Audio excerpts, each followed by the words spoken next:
All right, good morning. We're going to call this meeting to order. You could please join us for the Pledge of Allegiance. I pledge allegiance to the flag of the United States of America and to the republic for which it stands, one nation, under God, indivisible, with liberty and justice for all. All right. I have a script to read prior to roll call. I'd like to make clear for the record, and it should be reflected in the minutes, that at least a portion of this board meeting is conducted pursuant to California Government Code Section 54953, and that President Powell is in Sacramento, California, and will be participating by speakerphone. In accordance with the Brown Act, the teleconference location has been identified on the agenda for this meeting. Ms. Clerk Bermudez, would you please take the roll call? Yes, good morning. Thank you. President Powell, Here. Vice President Estrada, Here. Director Bianco, Here. Director Aguilar, Here. and Director Nelson will be absent for today's meeting. Thank you. Okay. So moving on, I'd like to request that President Powell respond to the following questions. President Powell, can you hear me well? Yes. Were you able to hear our proceedings up on this end up until now? Yes. Do you have a copy of the agenda for this meeting? Yes. Have you posted the agenda at the location where you're at? Yes. Is your location reasonably accessible to the public such that any member of the public could participate in this teleconference from your location if he or she wished to do so? Yes. Is there any member of the public there with you who would like to participate in the public comment portion of this meeting or otherwise address any agenda item for this meeting? No. Okay. So, as a reminder, all actions will need to have a roll call. And now we're going to move into the agenda. It looks like we have a pretty small agenda, so looking forward to getting out of here pretty soon. Are there any additions, deletions, changes to the agenda? No, sir. Great. Good. All right. Moving on to public comments. This is the portion of the agenda where the public has the chance to make remarks on anything not on the agenda. Are there any members of the public that would like to speak? Mr. Vice President, we do not have any public speakers at this time. Okay. So now we're going to move on to the consent calendar. Are there any items that the board would like to pull?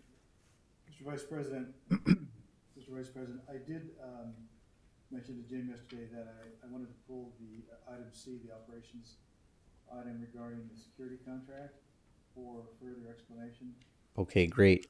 Are there any other items that the board would like to pull? If not, then we can take action on the remainder of the consent calendar and then move on to hear from staff on that operations contract.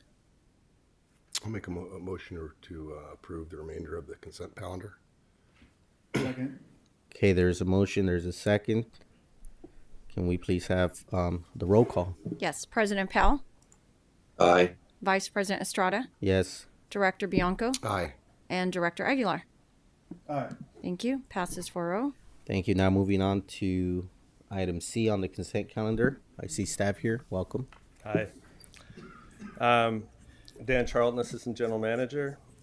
Good morning. The intent of this item is to authorize a professional services agreement with Black & Veatch to do a security vulnerability and risk assessment for the company. The last full vulnerability assessment was done in 2002. We believe that it's paramount that we take a close look proactively at all of our systems, including physical and cyber threats. Physical threats can be everything from the risk of having gas, chlorine, and tampering off the site, or sodium hypochlorite down at our canal injection facility down at 0.2 at the beginning of the canal, to things like cameras, vandalism, and instrumentation controls from a cybersecurity perspective. So there are companies all over the United States right now suffering from cybersecurity into their water and wastewater systems, and with the intent to pull ransomware. So we feel that we're in very good shape from a physical perspective and a cybersecurity perspective, but you don't know what you don't know until you know. So we're trying to use what we have as far as risk assessments on CMMS, risk assessments on local hazard mitigation plans, and then bundling that all up into something to proactively try to prevent as best we can a threat, whether that's a threat from a remote perspective on all of our instrumentation, polling devices, wastewater plants. I mean, there's actually been situations in California where somebody took over a surface treatment plant in San Francisco remotely. There was one in Florida as well where a wastewater operator is sitting at his desk and his mouse is moving without them even touching anything. So the ability to get into our PLCs and SCADA system from a global perspective, we feel confident, but we just want to make sure that we look at everything, and if there are gaps on physical security, whether that's gates, cameras, entry alarms.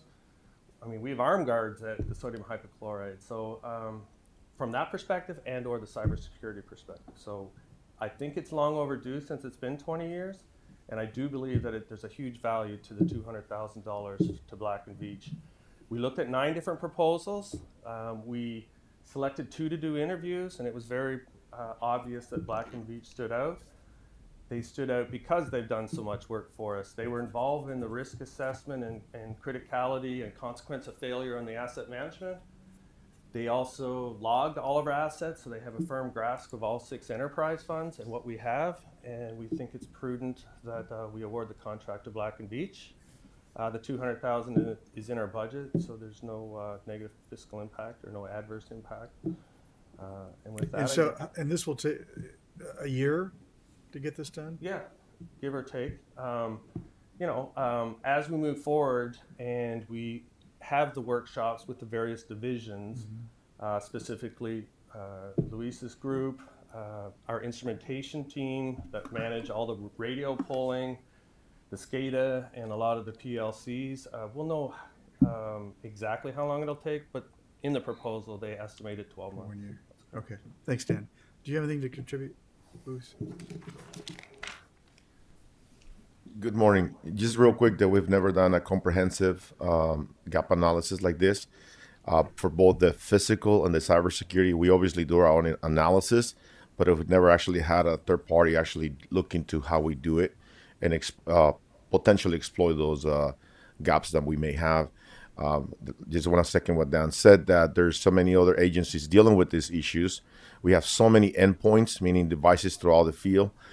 We have security doors. We have what we call IDFs or intermediate facilities that we want to look at, where we have routers, switches, PLCs, computers. So it's a large district, and we need to be able to have this gap analysis so that we can start implementing this, whatever remediations are necessary. So just want to second what Dan Yeah, said. thank you for the explanation. Thank you. Both of you, appreciate it. Mr. Vice President, I'll move approval of this item if there are no other questions. Second. So motion, there's a second. President Powell, do you have anything to add? No. Thank you. Okay, we can please have the roll call. President Powell, Aye. Vice President Estrada, Yes. Director Bianco, Aye. Director Aguilar. Aye. Thank you. 4-0. Great.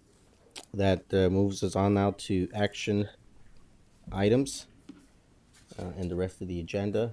So let's see here. First, Oh. Jeff. first item on the action calendar is item A. If you can please Yeah. come up. Council. Yes, if I may, Mr. Vice President, under the Brown Act, for this staff report item, prior to the board taking action potentially on the amendment to the general manager's employment agreement, there is a requirement that the following be disclosed. One, that the final action would adjust the current base salary by a 4.9% COLA, which will result in a new base salary of $362,435, effective as of the first pay period after January 1, 2024. And two, the general manager would be eligible for a bonus of between 0 and 10% of base salary based on the factors or criteria for 2024, which would be adopted by way of the proposed First Amendment.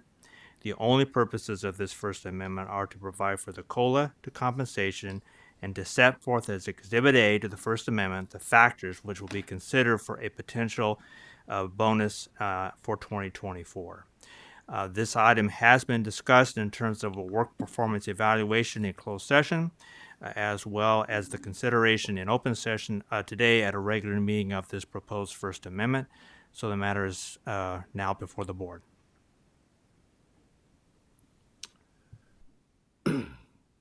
Well, I guess I'll open it up for board member comments.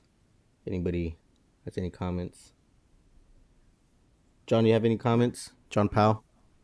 Yeah, hi, thank you. So, no, I'm supportive of this action item and have been, working closely with General Manager Barrett for a number of years, and I really appreciate his good work.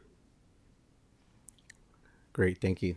I'll echo those sentiments that Jim's been a very good leader for this district for a long time, and I think this is fair. Yeah, I would agree with those comments, and I would move approval of this item. I'll second.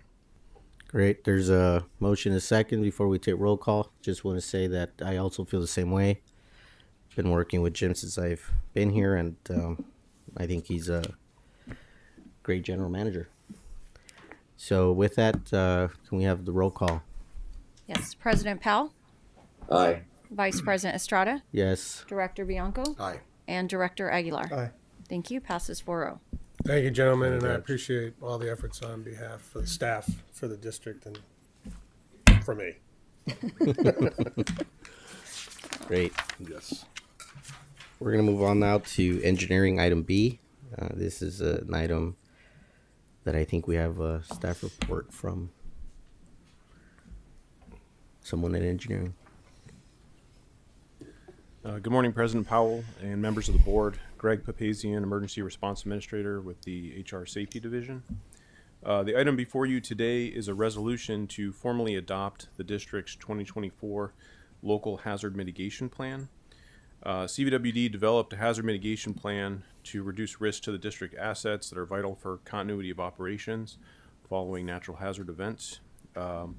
This plan is an update to the district's 2019 plan and was developed to meet the requirements set forth in the Federal Disaster Mitigation Act of 2000, which requires counties, cities, and special districts to have a FEMA approved and governing board adopted local hazard mitigation plan on file to remain eligible for FEMA grant funds, both before and after a federally declared disaster. This planning effort began approximately 9 months ago and was led by engineering and safety with contract support. In order to develop this plan, the district formed an internal steering committee comprised of representatives from each department and engaged a host of partners, including FEMA Region 9, California Governor's Office of Emergency Services, County of Riverside Emergency Management Department, the Disadvantaged Communities Infrastructure Task Force, neighboring cities, tribal nations, and members of the public that reside within our service boundary. Upon establishing the planning team, the district profiled hazards of concerns, conducted a risk assessment, and rank ordered hazards based on potential damage to our critical infrastructure, relying on estimated replacement value. The planning team then developed a mitigation action strategy to support the overall resilience of our infrastructure, by identifying specific mitigation projects the district may pursue if funds become available. The mitigation action strategy identified 50 potential mitigation projects, and 45 of which may qualify for FEMA grant funds. I'm happy to answer any questions you may have about the plan or the process itself. I do have a question, Mr. Vice President. In the executive summary of the plan that was provided, there's a bullet point listed, several grant programs are listed, and there's one in particularly that says public assistance, categories C through G. What is that? Is that public for us or public for folks that might have been impacted by any hazard? Those grant funds would be for us specifically, not necessarily for the public. FEMA has individual assistance grant programs for members of the public to take advantage of, but the public assistance grant program is primarily for special districts, local governments. I see. Thank you. Any other questions? This is a very, very thorough report, and so I'm glad we have this. I'd move approval. There's a motion. President Powell, do you have anything else to add? No, thank you. Okay, there's a motion. I'll second. Can we have the roll call? President Powell, Aye. Vice President Estrada, Yes. Director Bianco, Aye. and Director Aguilar. Aye. Thank you. Passes 4-0. Great. Moving on to environmental services. Thanks, Greg. Item C.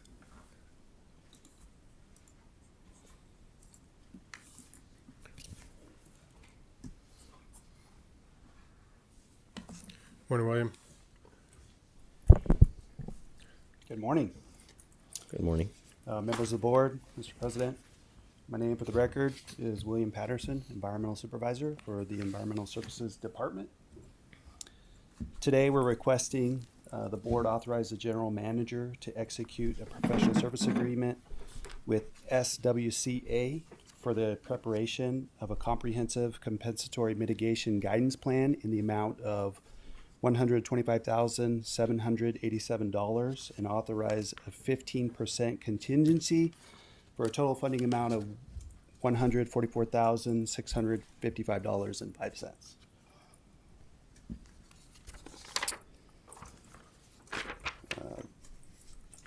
This item is identified in the CBWD FY23 Strategic Plan Initiative for water quality and environmental leadership.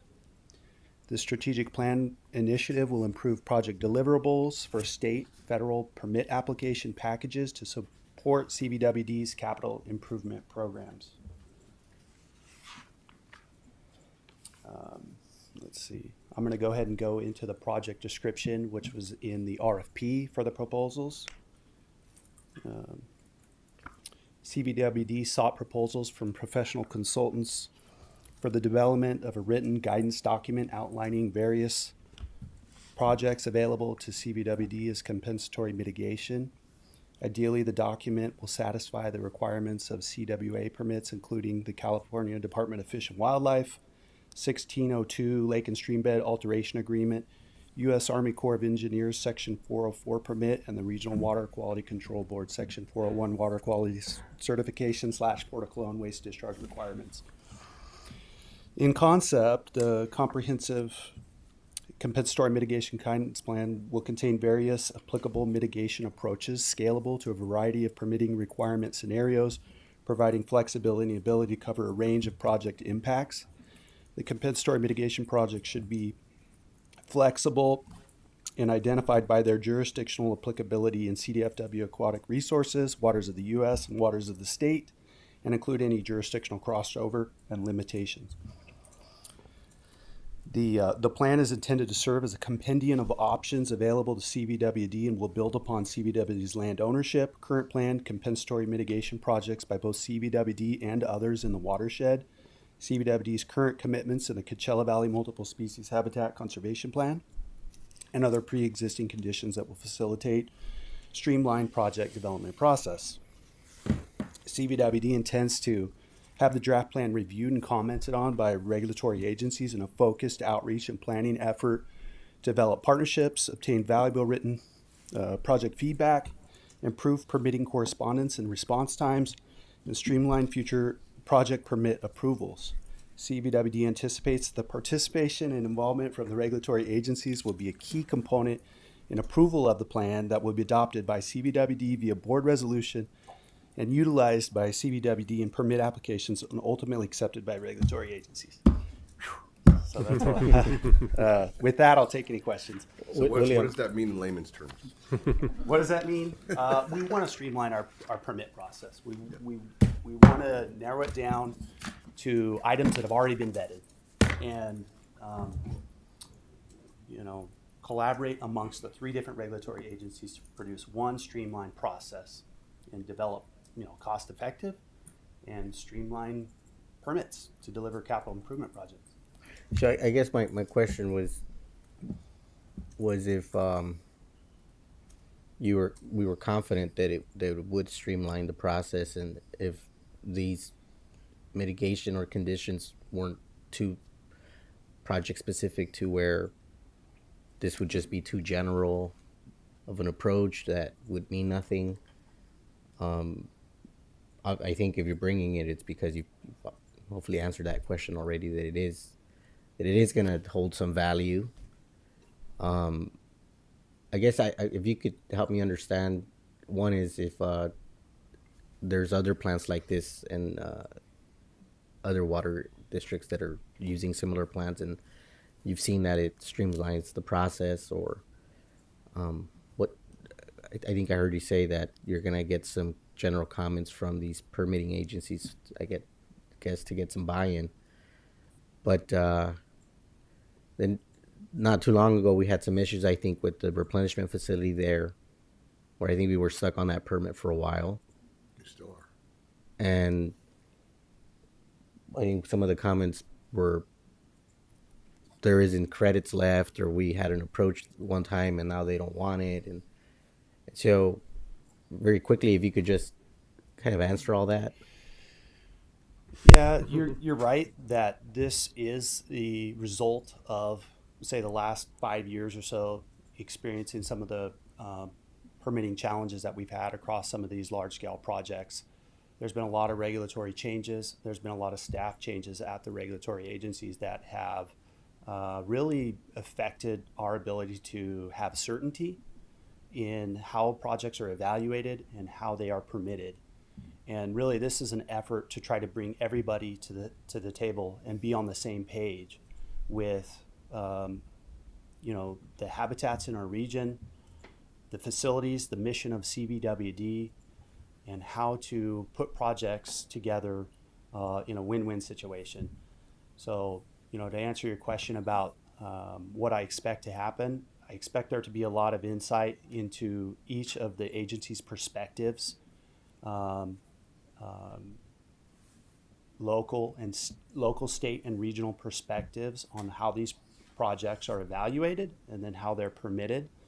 I think to get everybody on the same page is a challenge. I think CBWD would be one of the first agencies in this area to take this on, at least in eastern Riverside and Imperial County in the Coachella Valley area, desert region that I'm aware of. But this is not an uncommon practice in other areas of California. Mm-hmm. Watershed plans are very, very common. So this is a little bit of a watershed plan, if you will, for that combines the various agencies. How do we ensure that these regulatory agencies kind of buy into whatever the final plan is, so that at the end of it, when we have this document and we propose some sort of mitigation action, that we say, hey, well, you agreed to this. Is there anything like that that's part of this, or is it just our own document, or how do we hold them to it? Well, I think it's the engagement and participation process that we document with them. One of the ideas is that this will be agreement that can be signed by the participating participating agencies, that that will be a challenge, I think, to run through a legal process with these agencies. But if the plan is a guidance plan and not an agreement, I think that's what really makes it probable to be executed. But you're right, we do need agencies' participation in this process for it to be successful. One of the options that we had in our proposal was to seek grant funding that would compensate the agencies for their participation. Give them resources and time to participate. That wasn't something that we were able to get proposals on. There's just very limited opportunities out there for grant funding to pay for these agencies' time. So it's going to be voluntary, but we feel that the importance that the agencies have placed on watershed type plans will trigger their trigger their participation, and alongside some of the existing frameworks that we have with the CVMSHCP, some of the Reserve Management Oversight Committee that I participate in, as well as some of our staff that participate in the Reserve Management Unit Committee on a biological species level. So we have already some participation and ways to seek their collaboration. Great. Any other questions? Okay. Can we, is there a motion? I'll make a motion. Second. It's a motion and a second. Please have the roll call. President Powell, Aye. Vice President Estrada, Yes. Director Bianco, Aye. and Director Aguilar. Aye. Thank you. Thank 4-0. you, William. Thanks, William. Okay, moving on to written communications. I think we have the log for that. So we've responded to these. They've been resolved. Yes. And with that, we're going to move on to board member comments and requests. Bless you. And requests for any future items. We'll start off with board general comments. And I'll start to my right with no. Dr. Bianco. I just want to say you did a really good job on the at the 100 years. So with us receiving the $100 million and all that, I got to see some of it. I'm sorry I wasn't there, but more credit should go to you for doing this and putting this together, because generations to come are going to benefit from that $100 million and that infrastructure that we're putting in the Eastern Coachella Valley. And I just want to say personally, thank you. Thank you. Appreciate that. President Powell? Yeah. So, that was a nice event. The technology has really gotten better. Just being a remote participant, I don't think I've done this in a while, and everything's working really well. So, well done. But we can't see him. If you didn't see, Luis Maciel put his thumbs up really high. Yeah. He's really happy. Yeah, big improvement. All right. I have no comments. We'll move on to. Yeah, I'm gonna just wait because it's in the meeting report, so I'll wait for that. We'll move on to board meeting reports. We'll start off with March 28th, Senior Inspiration Awards. Director Aguilar and myself were present. Director Aguilar. Right. Yeah, no, it was a good event. I don't know that we've attended in prior years, but it was good that we were there. We got significant acknowledgement for our presence. And, it's an interesting event because each of the cities and the county select two seniors who have contributed a lot to the communities. And then they're also given a donation, which they in turn then contribute to their favorite nonprofit. So it was great. I was happy to be there. We shared the table with some staff and Gretchen Gutierrez, who sat at our table as well. So it's a good event. She was being a commentator, I remember. She can't help not being a commentator. Anyways, I enjoyed having her with us also, and staff. I thought it was a great event. We did get a lot of recognition. I think we were able to say hello to a lot of friends and colleagues, and the videos that they make are great for all the seniors. And they kind of very quickly kind of talk about their life and what they've been involved in, and they're all kind of have a spirit of giving back. It seems like they end up being very involved in the community, and so you get to hear a lot about their background. There's a new word, tenderful, or it's like 10 times wonderful or something like that. Thought it was a cool word. Anyway, so it was fun, and happy that we were there. Next, we have the Eastern Coachella Valley Planning Meeting. Okay, so that's my meeting that same day. I had a meeting with staff in preparation for our event last Friday. And then moving on to March 29th, board study session. We were all there. Yes? Okay. Yeah. Great. And on April 3rd, I had an interview with KESQ. I believe that was my interview with Dan. Peter. With Peter. Yes, so that went well. And then on April 3rd, I had another meeting with staff in preparation for our event on Friday. And then on April 3rd, there was a strategic plan study session. CVEC, Director Bianco. And we met at, that was our first study session. It was about 4 hours. It was basically to talk about what all the member agencies wanted to see, what were the pros and cons. Jim was there and participating. I was briefed on April 4th. I was out of town on a personal matter when I was unable to attend, but I was there the 3rd. Jim was there the 4th. Great. And I think we did get an email on the consensus on the language, which I think looks great. Thank you for that. And moving on to April 5th, legislative breakfast with Congressman Calvert and Assemblymember Wallace. Director Aguilar? Yeah, so that was interesting to go to. It was well attended at Mission Springs at their clubhouse. Assemblyman Wallace actually was not there, but he sent a video and talked primarily about a couple of bills that he had authored, mostly energy bills.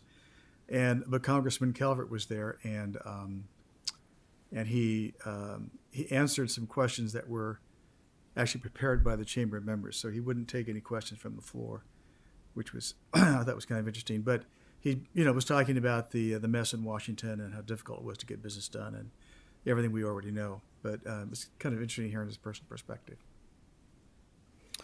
Great. Okay, and then last one is April 5th. So you had a busy day that day then. Yeah.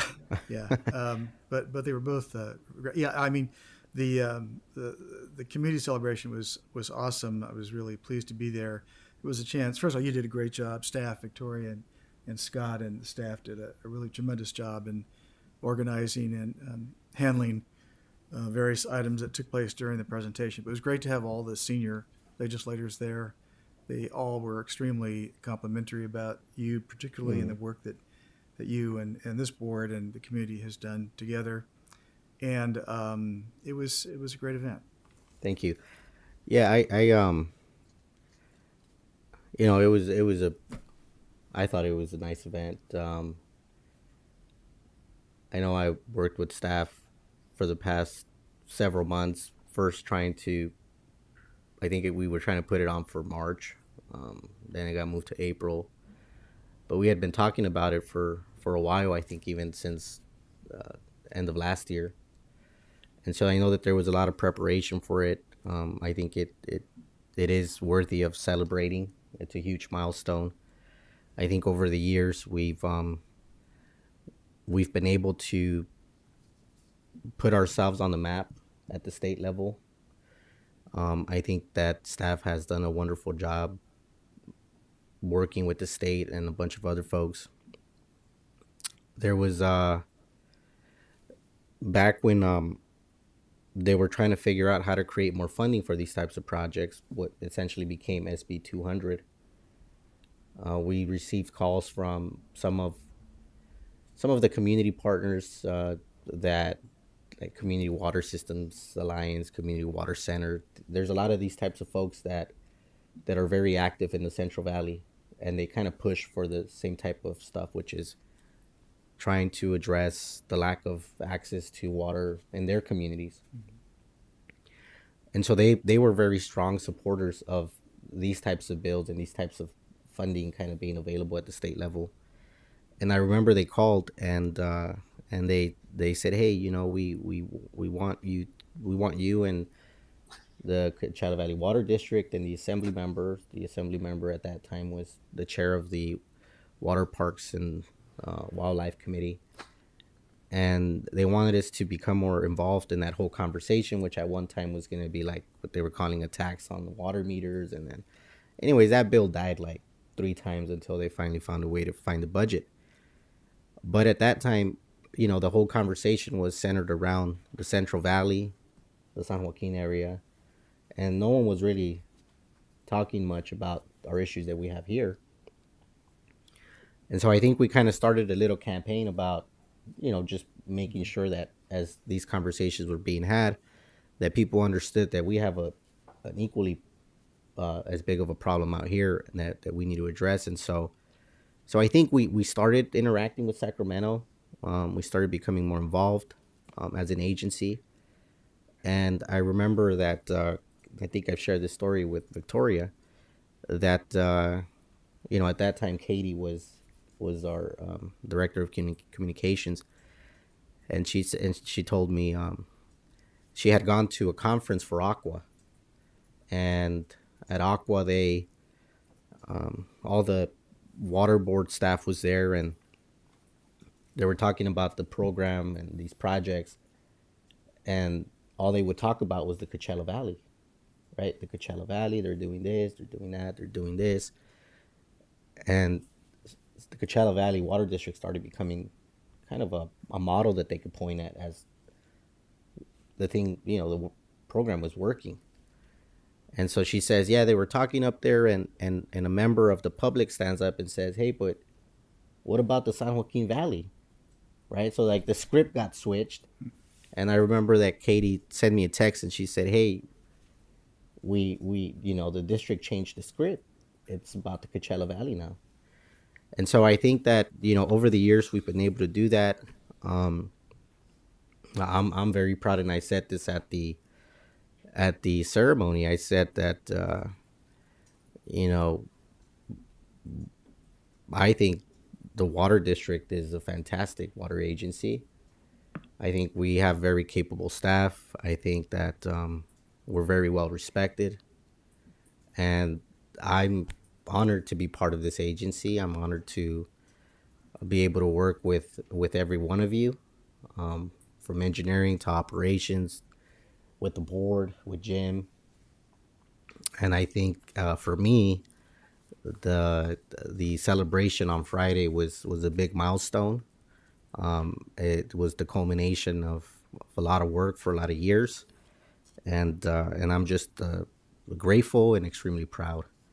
And so with that, I before we jump to President Powell, I did want to acknowledge, I acknowledged a lot of you during this ceremony, but I know that there's a lot of folks that are involved, and I might have missed some. But first, again, I just want to thank the board. I think you guys have allowed me to move freely. I appreciate your confidence and your trust, and kind of allowing me to kind of be able to work on this type of stuff. I appreciate that you've been able to work with me and had kind of given me that freedom. To our executive team, Jim Barrett, I think the same for you, sir. Dan Charlton and his team. Thank you for making that pipe possible. I know you guys were there early in the morning, and you made that happen. And so I wanted to thank you and your team for that. I thought that was, the pipe was great. Everybody was able to sign it. It kind of played out the way I think it was meant to play out. And obviously to Carrie, you're at the forefront of all of these projects, and it's a lot of it. I don't know how you keep track of all this stuff in your mind, but you do. and these projects are just a component of a bunch of other projects. And so thank you for everything that you do. And Scott, thank you for pulling it all together, and so I want to thank you and Victoria and then your whole staff.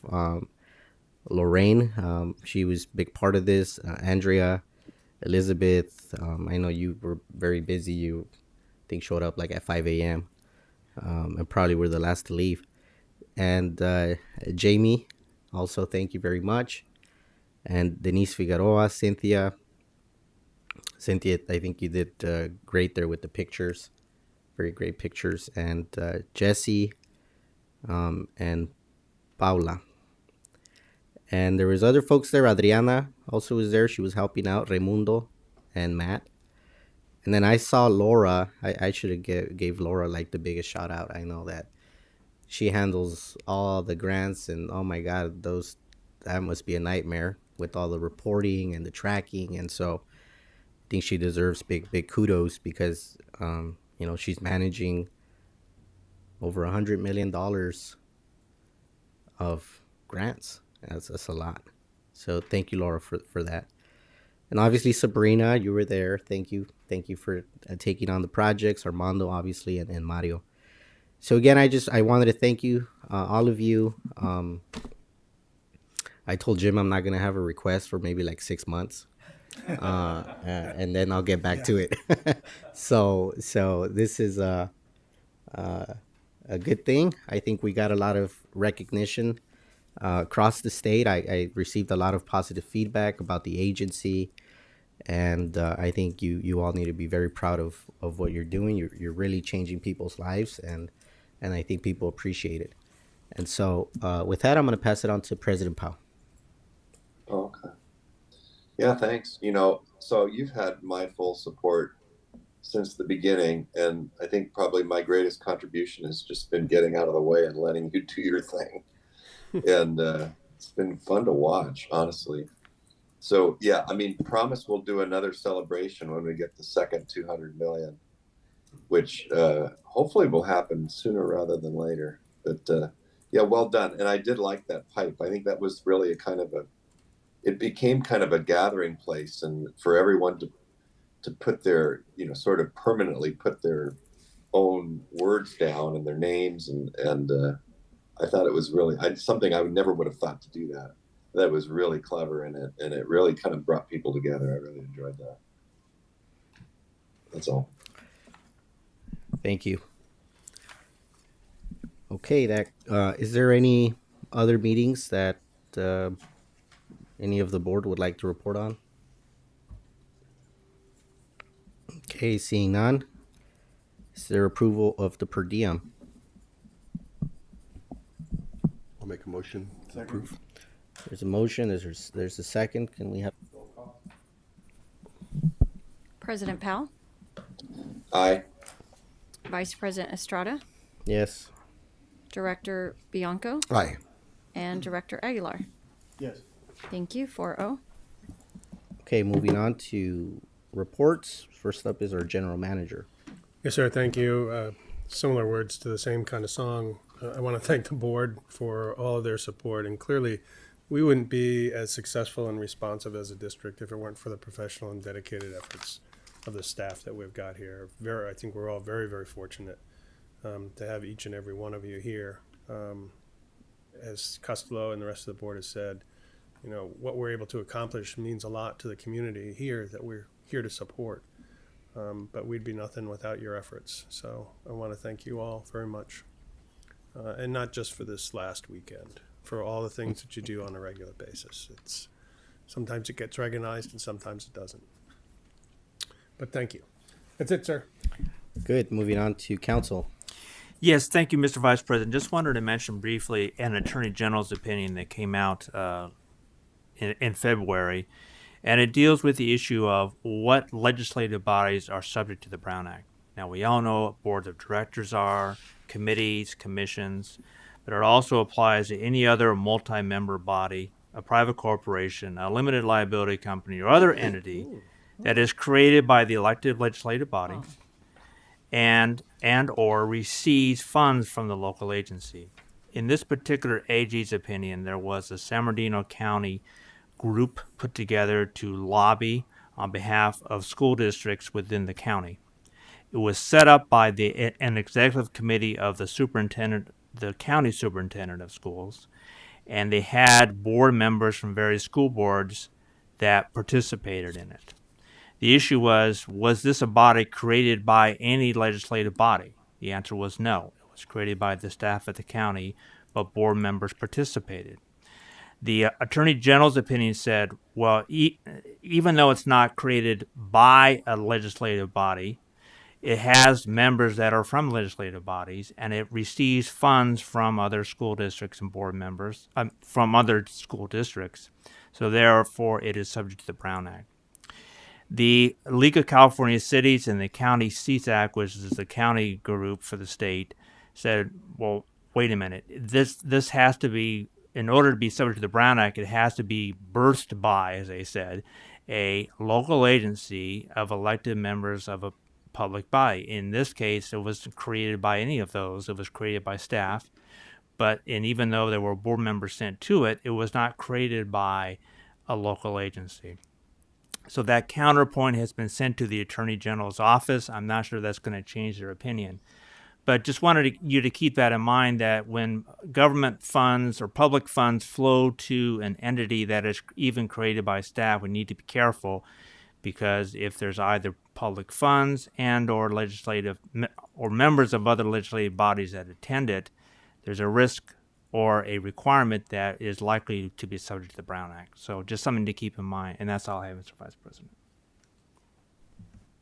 If I could just ask a clarifying question. We have a couple of committees here that were not necessarily formed by the district, nor are they funded by the district, but they do have participation by board members.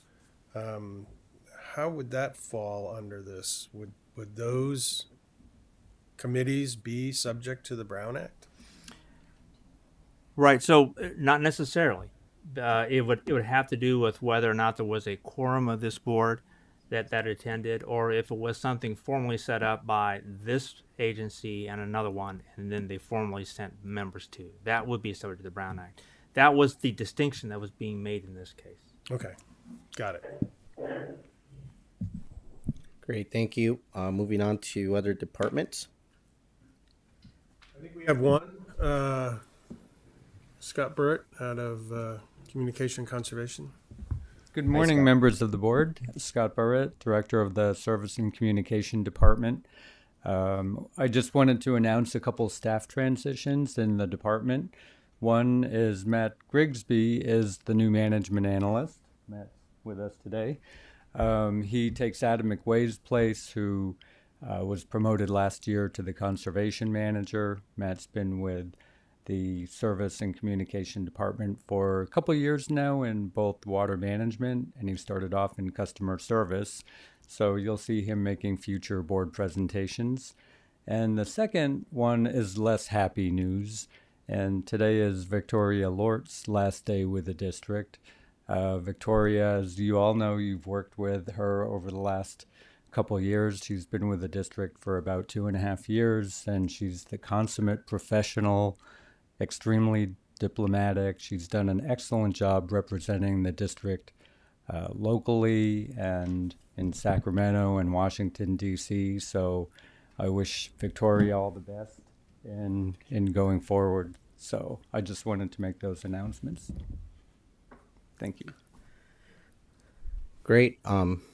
Before we move on to closed session, and given that you've made that announcement, I just want to say thank you to you, Victoria, for your time here and your work and your dedication. I agree that I think you did a lot for us up in Sacramento and DC. I think you do have a style that allows you to maneuver nicely and allows you to accomplish a lot of things.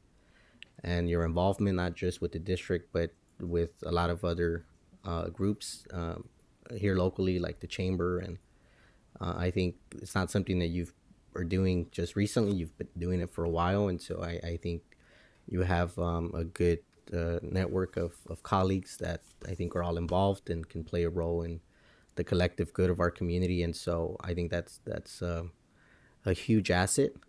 And so although I'm happy for you that you're moving on to do something that I think you are interested in. Also not as happy to hear that you're going to move on. But I do want to wish you the best of luck. And again, thank you. Just open it to other members if they want to say anything. Well, I'm a little caught off guard because I didn't know. This is the first time I'm hearing of this, so I'm a little upset about that I wasn't able to reach out, because considering today's your last day. And so we've worked together over the last 2 years, got to know each other. I'm going to miss you. I think you've done a wonderful job here at the district. When Katie left, I thought, oh my God, what are we going to do? I thought Katie did a really good job for us, and then you jumped right in there and just picked up where she left off and did a wonderful job. And sorry to hear that you're leaving. Yeah, I would echo those comments as well. I've known Victoria in other positions throughout the valley. You're not just an asset for the organization that you happen to be with at the time, but for the whole valley, really. And I've always been impressed by your diplomacy and your ability to make things happen when perhaps somebody else couldn't. So best of luck to you. You're really going to be missed. President Powell? Yeah. All right. I guess I knew you were leaving, Victoria, but I wasn't. I just didn't seem surprised. But yeah, thank you for what you've done. I'm guessing our paths will cross again at some point. But yeah, all the best to you. Great. With that, we're going to move on to closed session. We'll be back.